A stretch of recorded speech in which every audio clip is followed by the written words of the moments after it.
Hello! Hello po. Magandang umaga kung nasa Pilipinas ka man. Are you in Yes the po. Philippines? Yes po. Okay. What's your name? I'm Olivia po. Olivia Newton-John. Uh, Oh, Olivia. Screen name mo ito, ma'am? yes po. Matutuwa ako sa inyo na pinag-iisipan nyo ng mga screen name. Minsan minsan... Di ba yung, ito pa at least pinag-isipan. Di ba yung unang color, Emerald. Oh, tapos Chacha. Si Chacha medyo common pa. Ikaw, Olivia, napag-isipan. Ilan taon na si Olivia? I turned 33 3 days ago. Nak ng pusa, parang birthday month ba ngayon? Month Yes ngayon. po. Oh. Teka lang. December, January, February, March, April, May. Ginawa kayo ng GS Pram.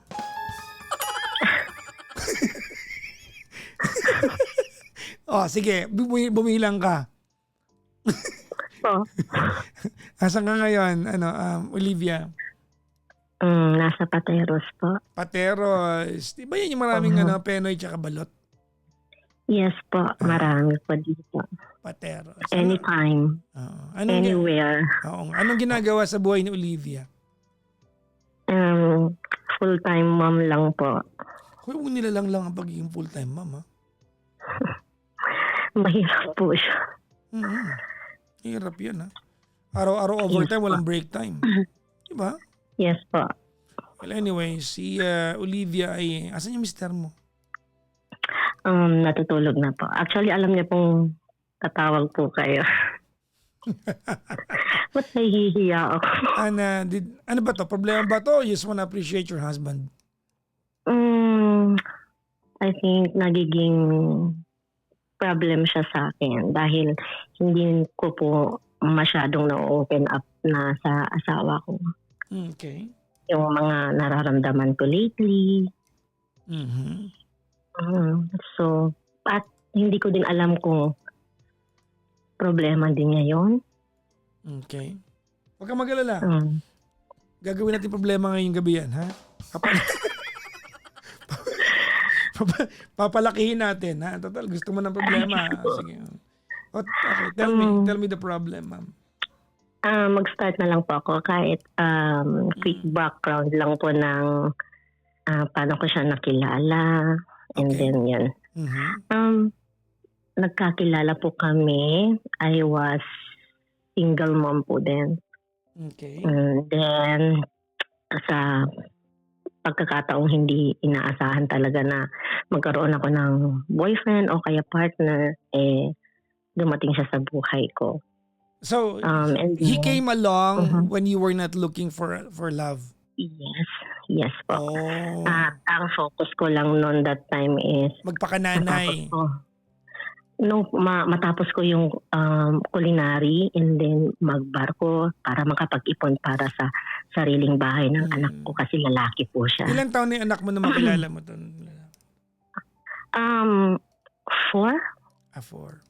How did you meet? What circumstances? Actually pinakilala siya ng best friend ko.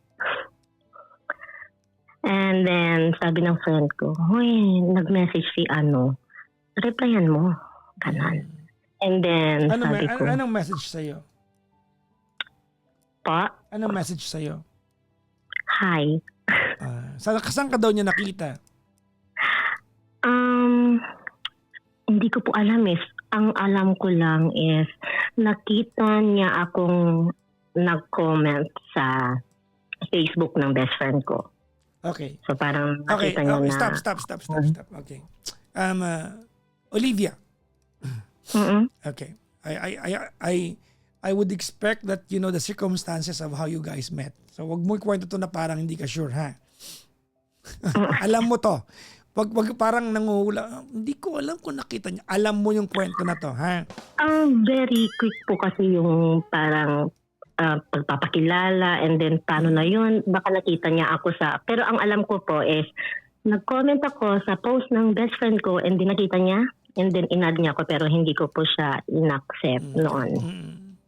And then suddenly na may inuman ata sila Yes, kung hindi ako nagkakamali. And then sabi niya, nag-message ako kay kay Olivia. Okay. So, yun, pinilit ako ng best friend ko. And then, ayun, so hello din, nagkausap-usap. Hindi kami naging kami. Agad pong nabuntis ako, nagpakasal. Okay, say that slower. Hello? Nabuntis ka niya agad? Yes. Ay di, ano ka Mga pala? 4 months? Buntisin ka pala. Yeah. Pero kayo, First wait time lang. po. Pero kayo naman na nun. Honestly po, sige po. Pero kayo naman na nun na nabuntis ka niya. Hindi po kami naging boyfriend and girlfriend talaga Ba't po. kayo nagtatalik? The time, honestly po, 4 months kaming, naging 4 months na akong single. And then, ang plano ko lang nun, di ba, mag-culinary. And then, na-meet ko siya. Sabi ko nun, ay, try ko din man magpakagaga. So, niloloko-loko niyo ko, itry ko nga din. So, talagang nakaset po, naka-mindset ako na, Lalandi ka. na yes. Okay. Yes, honestly, yes. And he was sabi ko, worth the experience. Okay, lalandi ako. He is worth the experience. Is that what you're saying? Yes. Okay. So you like him? Yes. Okay, yes. now, okay, stop now. We have to establish this kasi importante ito. No. Kasi pag narinig ng mister mo tong kwentuhan na to, tatanong niya sa'yo to.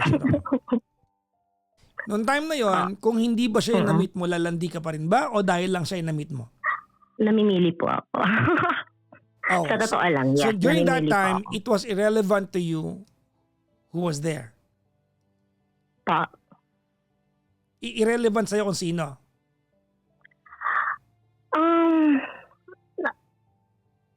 Be careful with your answer. Kasi po wala naman akong, may nanliligaw pero hindi ako humantong sa point na may tawag nito, may ganon, yung nakipag-sex, ganon. Hindi yan ang tinatanong. May nanligaw mo. Hindi yan tinatanong ko. Because you made a statement where you said, nung time na yon, gusto ko magpakagaga. Tama? So, nung time na yon, in that space and time and phase of your life, gusto mong lumandi. Tama? Yes. No, hindi po yun yung focus ko, sir, ha?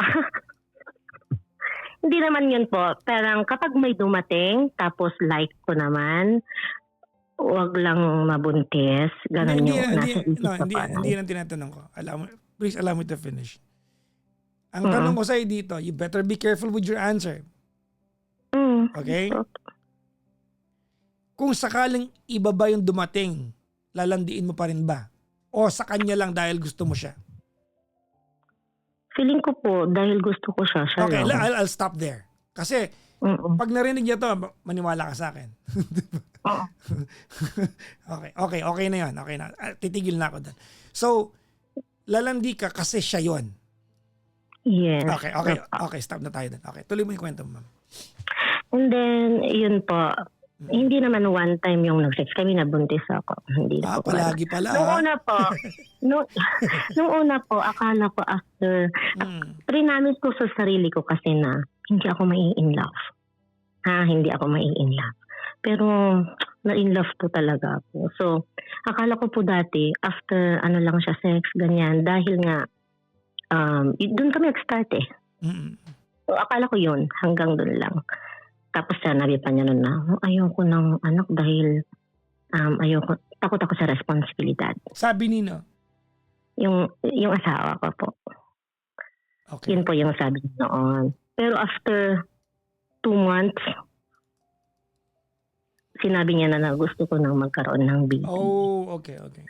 So, nung nagbuntis po ako, magpapakasal na po sana kami pero siyempre lumaki yung tiyan, lumobo na po ako, pangit ako sa picture. So, nung after ako manganak, medyo umislim ng konti, doon na po kami nagpakasal para maganda naman yung picture. And then, tumagal, nagka-baby na kami, naipanganak ko na. And then, after 10 months na feel ko na yung baby namin is autistic. Mm. Mm-mm. Nasa spectrum. Yes po. Okay. So, after, before siya mag 2 years old, tsaka lang po kami nakapakonsulta sa doktor, sa Okay. specialista po. So, confirmed na siya ay level 3 autistic. And then after that, nalagaan ko siya, nag-stay home mama ko. Mm-mm. Hindi ko na po inisip yung career dahil yun nga yung request ng asawa ko. Gusto ko ng asawa na pagdating ko may naluto na, ganyan. Nakaluto ka na, may nag-aalaga sa akin, may nag-aalaga sa mga anak natin, ganyan. So, yung request na yun, talagang bukal sa loob ko at binigay ko talaga yung best. Hanggang sa sabi namin, takot kaming magkaroon ng baby pa. Dahil nga baka na naman maging Baka nasa spectrum na naman. Yes. Okay. But yung hope po namin na mabigyan ng kapatid si baby na makakapagsalita para na babae. Sorry po. It's okay, ma'am. Dahil sa kagustuhan namin na magkaroon ng kapatid yung baby namin. So, napagplanuhan namin na sige, itry natin. So, nagbuntis ako ulit. After 2 months. And then, buntis ako, ganyan. Excited kami. Kasi nag-start po kami pala sa 0 talaga. Hindi lang 0 negative. Walang-wala po kami. Nag-start po kami doon. Halos lahat ng damit ng anak ko, from yung mga pamangkin namin na babae, lahat ng damit galing doon. So talagang 0 kami. So nung gumanda-ganda yung buhay, may pera na, ganyan. Doon, nung nagbuntis po ako, doon na kami nakabili ng mga bagong gamit. First time magkaroon ng crib. Okay. Sorry po. It's okay. Lahat. And then, So parang swerte, parang ganun, no? yes po, pero ayokong sabihin lagi na swerte dahil feeling ko ang anak ko naman yung nagsasuffer. Bakit naman? Kasi nga, nahihirapan siya. Paano kung mawala kami? Sino mag-aalaga?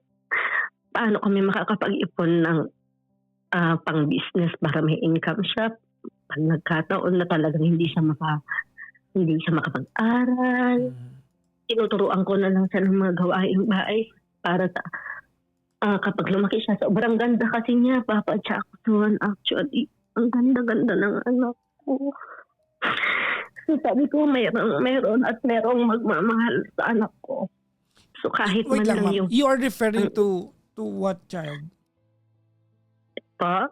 You are referring to what child? Yung autistic po, yung second child ko po. Okay, you are referring to your second child.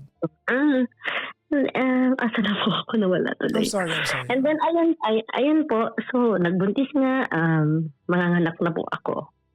So, umuwi kami ng province para manganak doon dahil dito sa Metro Manila, ang mahal po. So, kasi, nung unang ultrasound ko po, meron po kasi akong cyst sa ovary. Mm-hmm. So, matatanggal siya. Pag nanganak ako, isasabay na lang sin CS po yung mga dalawa kong kids. CS na din po ako ngayon. Umuwi po ako ng Ilocos para manganak. Ilocana po ako, Papa Jackson. Ilocana ka manang. Wara-wara kayo niyo. Yes. And then kasi doon ang mas mura at yung doktor po namin doon is relatives namin, kaibigan na namin. At doon ko din naipanganak tong dalawa kong baby. Okay. And then, the day before my scheduled date, sumakit po yung tiyan ko. So, shucks, nag-labor ako. Oh my God. Hindi ako pwedeng magganak ng normal sa bahay. Tapos, isi-CS din naman ako para tanggalin yung cyst.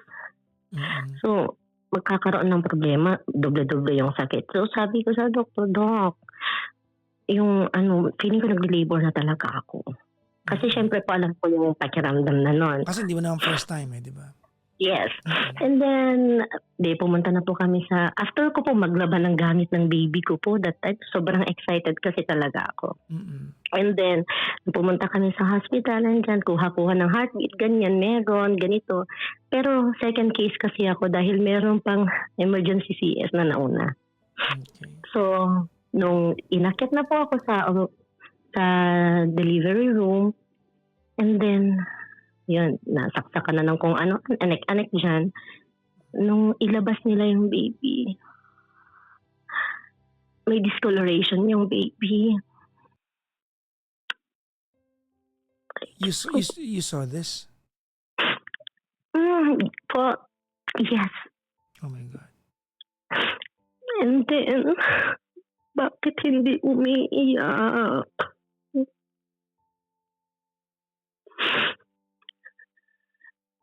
And her name is Olivia.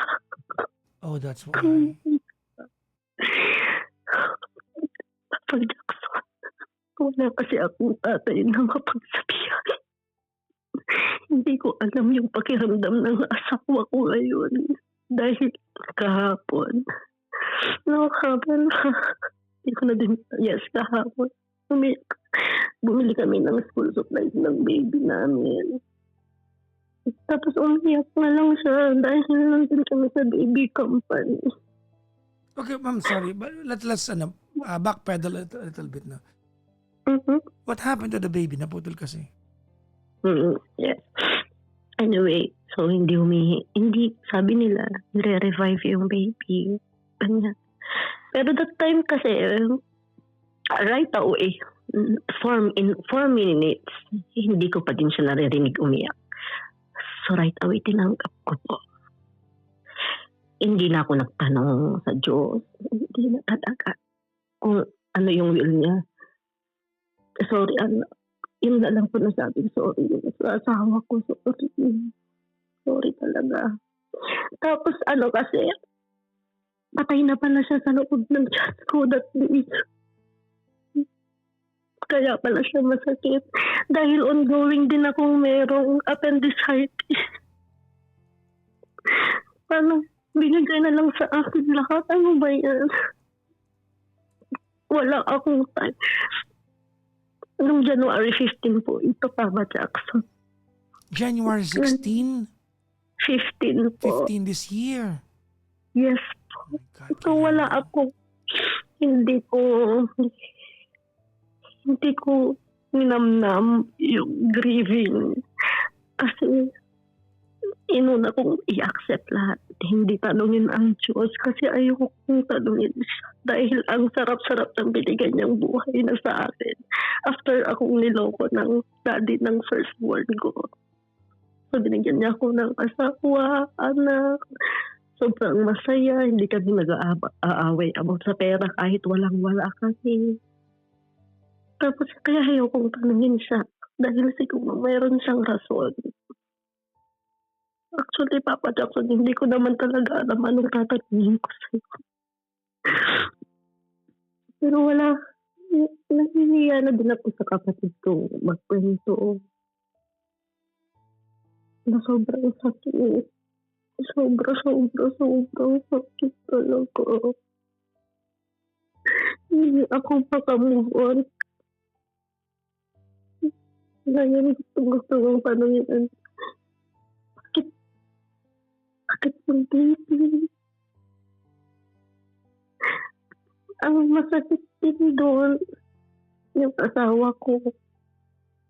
Lagi yung sinasabi, bakit ayaw akong bigyan ng Diyos ng normal na anak?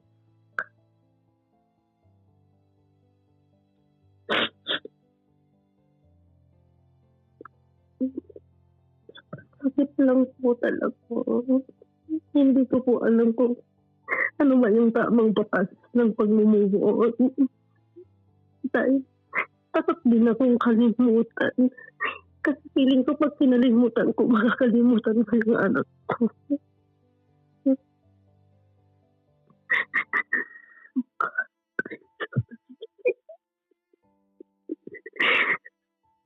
Olivia, can I ask you something?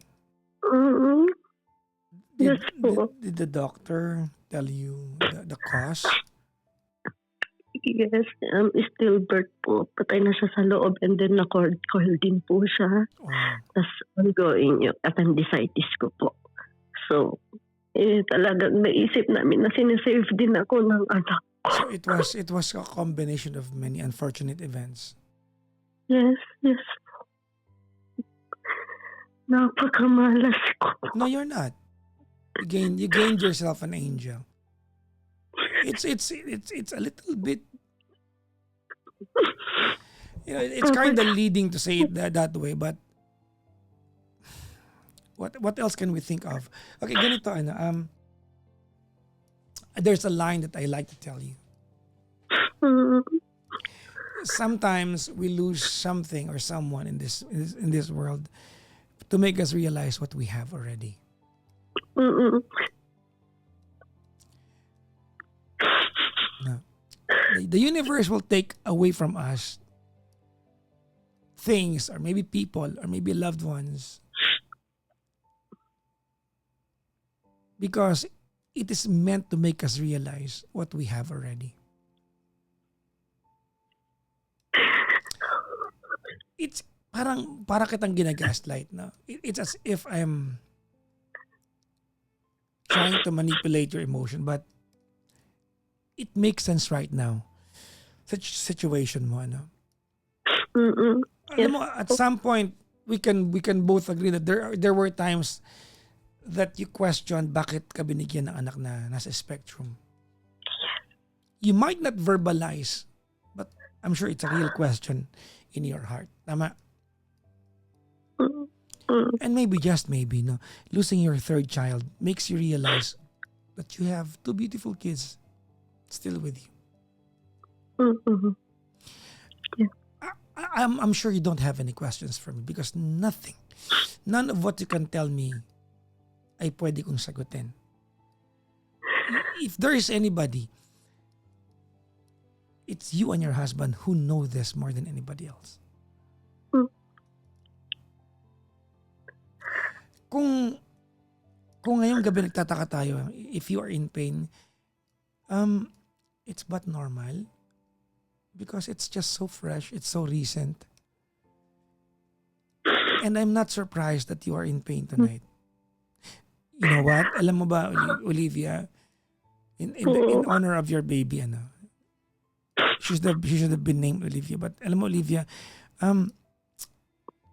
the pain will last a long time. It's not, ayaw kitang plastikin. It's not gonna go away anytime soon. It's going to be there.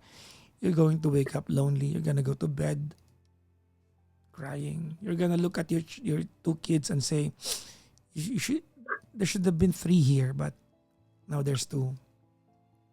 And that's going to go on a long time. That's the reality. But you and your husband will have to go through this together. More than what I can tell you, your husband can tell you things way more profound than what I can tell you. Now, I'm gonna go back to what you asked kanina. No? Kasi parang tinatanong mo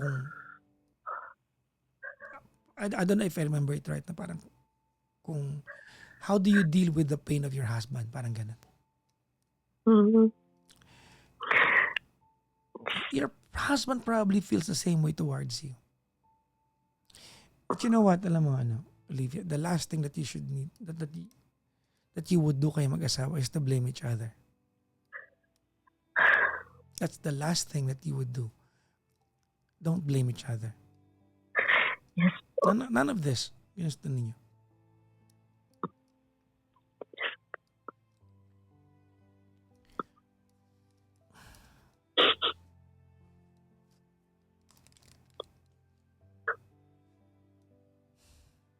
Gusto ko lang po sabihin, Papa Jackson, na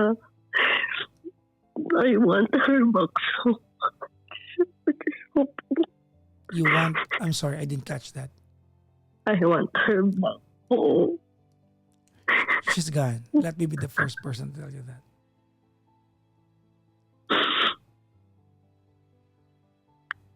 Your third child is not coming back. You have to live with that. That's the reality. I'm not gonna sit here, listen to you, and tell you lies.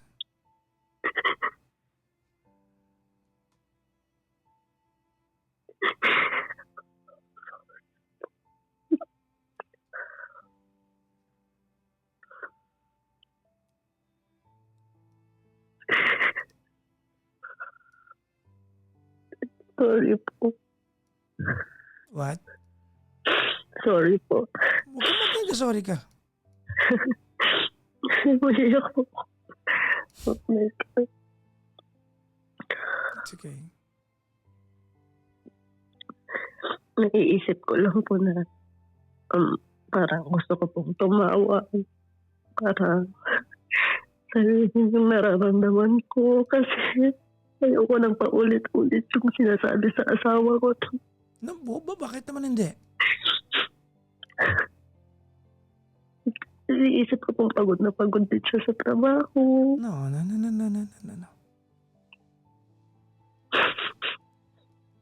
You have to allow your husband to be there for you. Let me say that categorically and clearly for you. You have to allow your husband to be there for you. It's not a question kung mag-asabi ka sa kanya.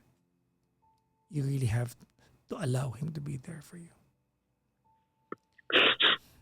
If tonight you're so vulnerable telling me the story, you should be more than this to your husband.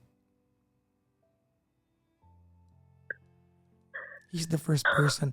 Siya yung unang-unang tao na maiintindihan yung pain. Kasi dalawa kayo dyan eh.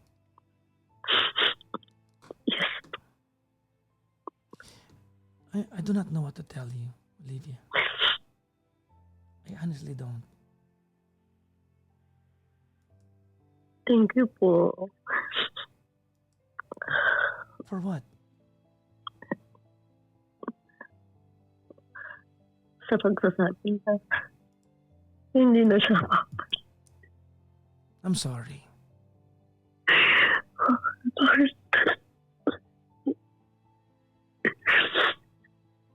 I'm sorry I had to say that.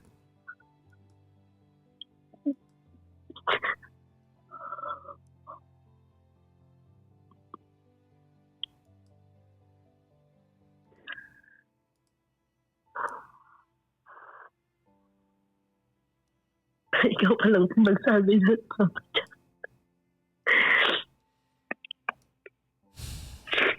Well, you gained yourself an angel.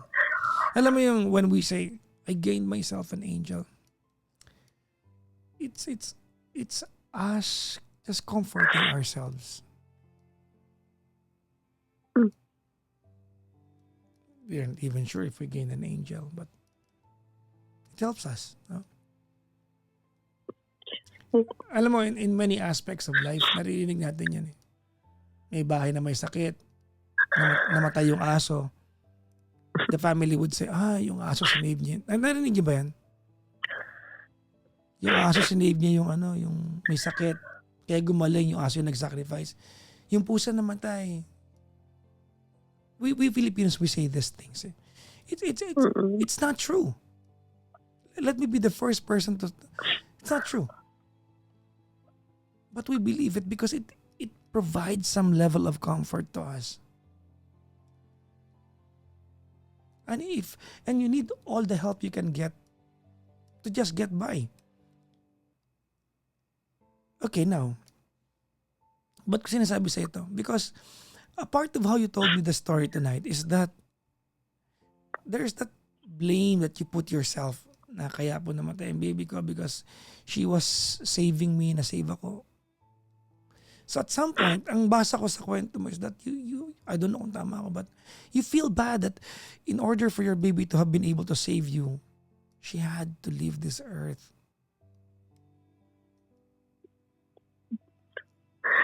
Parang nasa point na po kasi ako ng ganyan talaga. No, I'm sorry.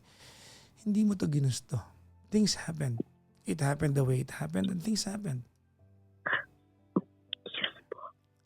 The universe assigned you to become a prolific mother of two.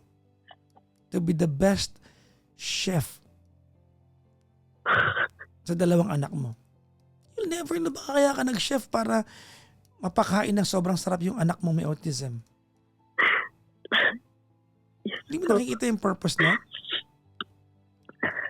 Baka kaya ka nag-chef kasi ang purpose mo is to cook the best meal for your, para maintindihan mo kung anong palette ng isang may, I don't know. I'm just trying to throw everything on the table tonight and trying to make sense of what happened. But the pain will go on for a very long time. You're going to walk this earth every day until you die without your third child. That's the reality. But you will always carry your child in your heart, no matter what happens. And you and your husband will have to face this. So you have to allow your husband to be there for you. If it's painful, you want to cry, cry. Hold your husband, cry. Yes po. Huwag ka mahiya sa kanya. Huwag ka mahiya sa kanya. Naawa lang po ako pag umiiyak kasi ako. Umiiyak na din siya. Of course. Anong gagawin niya? Tumawa? Ano ka ba? Lagi niya kasing sinasabi na sobrang sakit ng ulo ko, mami. Tapos, hindi akong iiyak. Tapos iiyak na din siya, nadadagdagan ko na. No. Your husband will have to be there for you. These are extraordinary situations.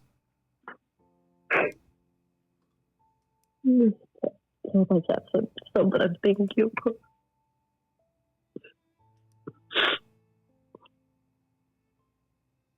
These are extraordinary situations. Yes po.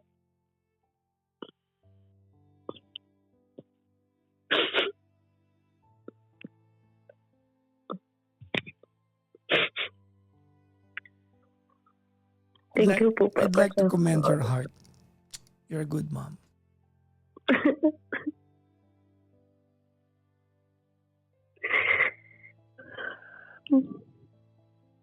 You're a good mom. Thank you. I'd like to commend your heart.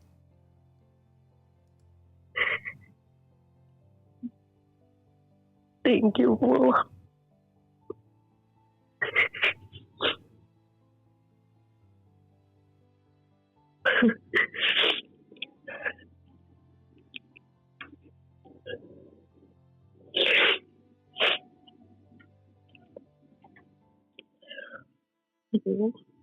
Ay, I'm sorry. I have a very limited capability of easing away the pain.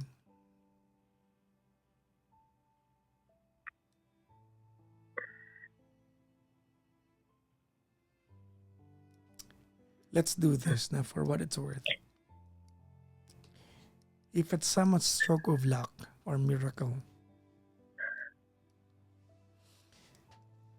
that up there's an angel looking down at you named Olivia.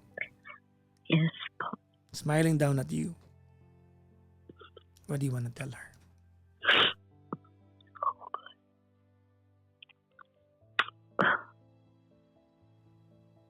Olivia, baby. I miss you so much.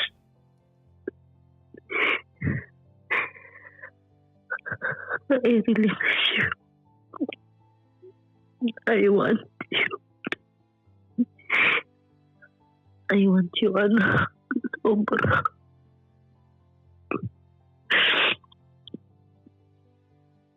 I love you. Daddy loves you so much.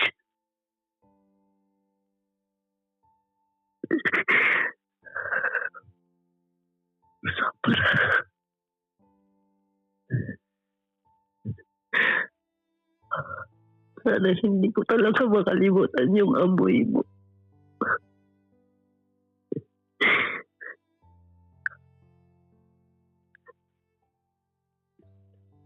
You wait for me. Aalagaan din kita dyan.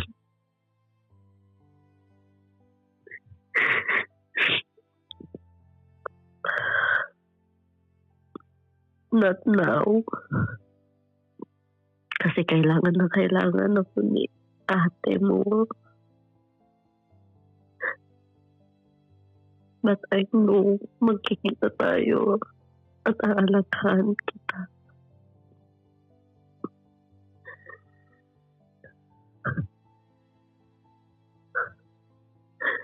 Ayun lang po, Papa Jackson.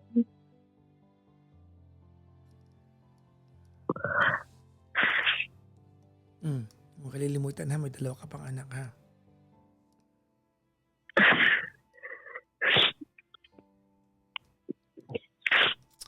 Anong favorite food nung unang anak mo? Yung unang anak ko po is, ang dami na niya kasi kayang kainin eh. But now, salmon siya. Yes, saka alam niya nang kumain ng raw salmon. 10 years old po pala yung baby ko, panganay. May kaya. Raw. Oh my. Yung pangalawang anak mo, anong favorite niya?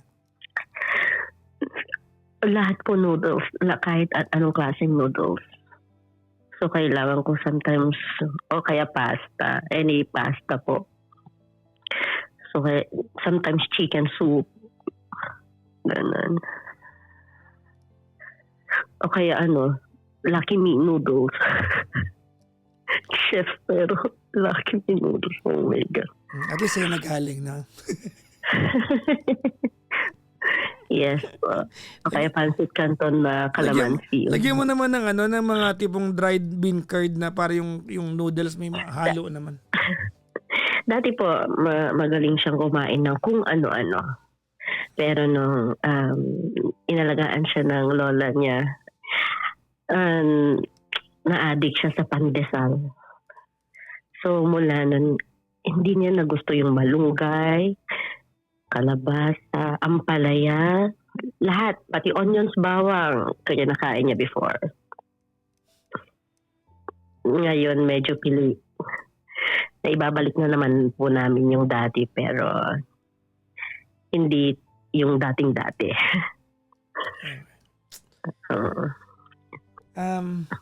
Get well to you emotionally Thank soon. you po. Alam mo, when you cry, before I let you go, I want you to remember this now. Like tonight, no? You're sobbing, you're crying. Gusto ko maalala mo to. You know, every time we cry because we miss someone, it makes that person, in your case, your baby, no? It makes that someone so real again. It's as if we can touch that person, we can smell that person. We feel their presence when we cry from the heart. So when you're crying, it's your body's way of going back to that day. Of probably profoundly symbolic na ito, but spending moments with your baby.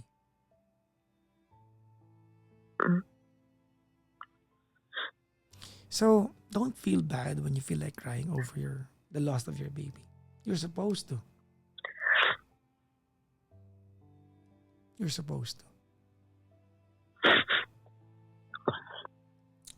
Go to your husband. You don't need to say anything. Hold your husband tight. I do, Papa Jackson. All the time. Mahal na mahal ko siya. I know. I can tell. Sobra. Kapag nga Papa Jackson nag-aaway kami sa car, tapos nakikinig kami dati sa radio, tawagan mo si Papa Jack, papagalitan ka. Papagalitan ka, ikaw papagalitan, hindi ako. Sino nagsabi niyan? Ikaw? Asawa ko. Asawa ko po. Pero for now, hindi mo kami makapagalitan, Papa Jackson. Di ka sure? No, I'm just kidding. Mag-ingat ka. Yeah, say hi to your husband. Regards to your wonderful and prolific husband. Thank you. Yes po, Papa Jackson. Bye-bye po, ma'am. Thank you. Thank you so much po. Bye-bye po, ma'am. Good morning po. Good morning, good night. Bye-bye po.